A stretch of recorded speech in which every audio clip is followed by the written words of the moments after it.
Assalamualaikum warahmatullahi wabarakatuh. Di video kali ini saya akan membahas apa itu K3. A. Apa yang dimaksud dengan K3?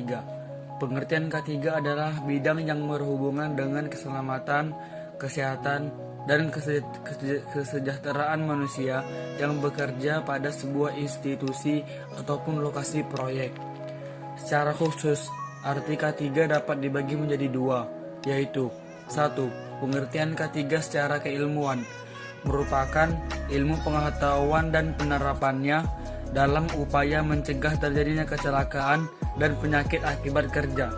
2. Pengertian K3 secara filosofis adalah suatu upaya yang dilakukan untuk memastikan keutuhan dan kesempurnaan jasmani dan rohani tenaga kerja pada khususnya dan masyarakat pada umumnya terhadap hasil kerja dan budaya menuju masyarakat adil dan makmur.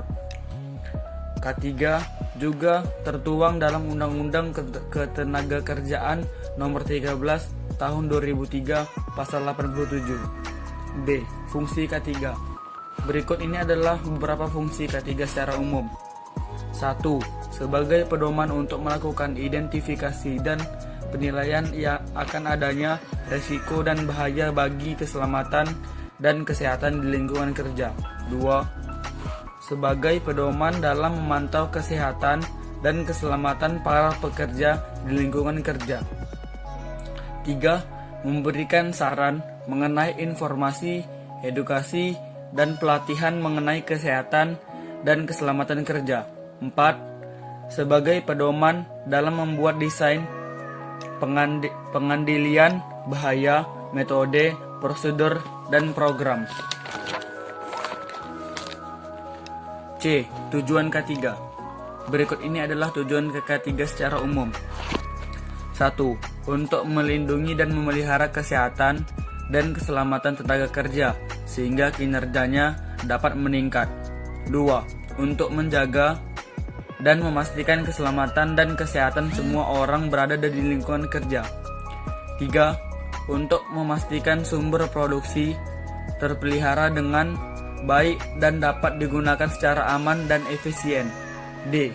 Peran K3 dalam perusahaan. Berikut ini adalah beberapa peran K3 di lingkungan kerja. 1. Masing-masing tenaga kerja memiliki hak untuk mendapatkan perlindungan atas kesehatan dan keselamatan untuk kesejahteraan hidup dan meningkatkan produksi.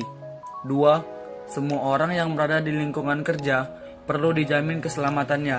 3. Semua sumber produksi harus digunakan secara efisien dan aman. Ruang lingkup K3. Ada beberapa aspek yang harus diperhatikan oleh perusahaan dalam pelaksanaan K3, yaitu 1. Lingkungan kerja. 2. Alat kerja dan bahan-bahan. Alat kerja dan bahan-bahan ini adalah semua alat kerja dan bahan yang dibutuhkan suatu perusahaan untuk memproduksi barang atau jasa. 3. Metode kerja. Metode kerja ini adalah standar secara kerja yang harus dilakukan oleh pekerja agar tujuan pekerjaan tersebut tercapai secara efektif dan efisien. F. Jenis bahaya dalam K3.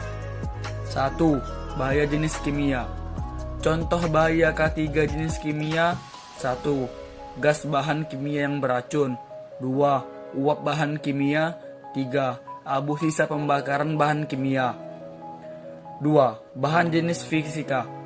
Contoh bahaya K3 jenis fisika: temperatur ekstrim. 2. Kondisi udara yang tidak wajar. 3. Bahaya jenis pekerjaan. Sekian dari saya.